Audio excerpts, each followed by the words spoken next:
Welcome to This Week at River Ridge. As you can tell, our name is a bit different than it was last year when we did River Ridge Sports Shorts. We've incorporated new segments including local and school news and weather. We will also have current events. Now, thank you for tuning in to our new segments and I hope you enjoy it. Now to Roy with the local news. Thanks, Paige. This week at River Ridge Local News, we interviewed Superintendent Albright on the topic of shortage of school bus drivers. Thank you. So, Mr. Albright, we have noticed there is a bus driver wanted flyer on the billboard. Why is this?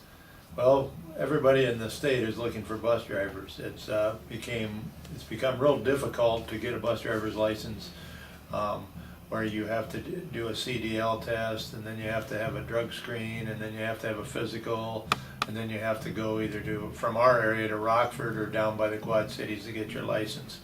And I think the other thing is that there's a lot of activity on the bus, and a lot of people are scared to drive the bus because of the discipline issues that sometimes occur during the transportation of students. What are the hours for being a bus driver, and what is it required to become one? Well, like I said, you have to take tests, and you have to pass a drug test and so on, but the hours are kind of like a dairy farmer. You know, you have to be here in the morning, you have to be here in the afternoon, so it's approximately every day that there's a school, there is school, you'll be driving an hour in the morning and an hour in the afternoon, so it kind of ties you down there also, which is another problem. And the other situation is that we are in a rural area where we don't have a lot of business people that can take time off and drive in the morning and drive in the afternoon. Is there a special license that you are required to have for one to become a public school bus driver? Yes, you have to have a CDL license, which is like a truck driver's license, and then you have to have a school bus driver's license. So when you take that test, you'll take a general driving test for anybody that's driving a car, then you'll take a CDL for like a truck driver and a school bus. So there's 3 exams you take to pass that before you go on to drive. Okay, thank you. Thank you.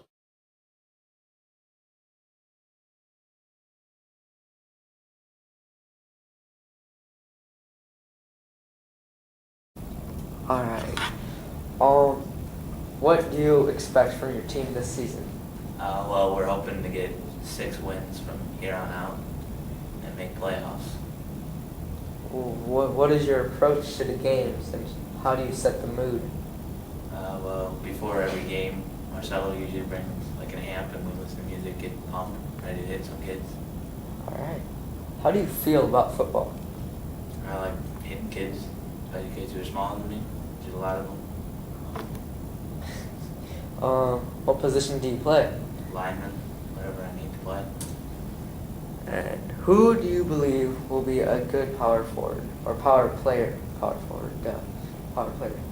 Well, Marcelo is a good running back, and Brady Herring, when his arm's feeling better, is a good linebacker. Hits kids pretty hard. And Montana's a good running back as well. How do you feel about your previous losses?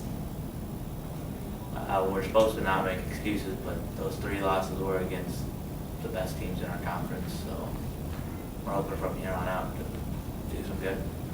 All right, thank you. Hi, I'm Mike Ransom from This Week at River Ridge. In this week's forecast, starting with Friday, the football game, you might want to bring your umbrella because it's going to rain, possibly thunderstorms. Saturday is more of the same, continuing with more thunderstorms, but only a 30% chance. And on Sunday, for the 2nd week in a row, we're going to see the sun again, and we'll see the sun throughout the school week. Back to you in the newsroom. Hi, my name is Alex Nesbitt, and I am doing the River Ridge golf team. This week we played 2 games. The first game was against West Carroll.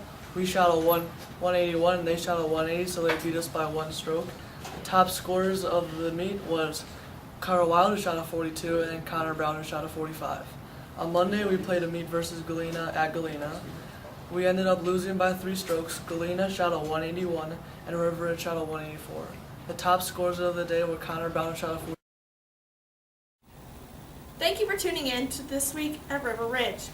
I hope you liked everything that we had to add, and we'll have all you need to know about your Wildcat community next week.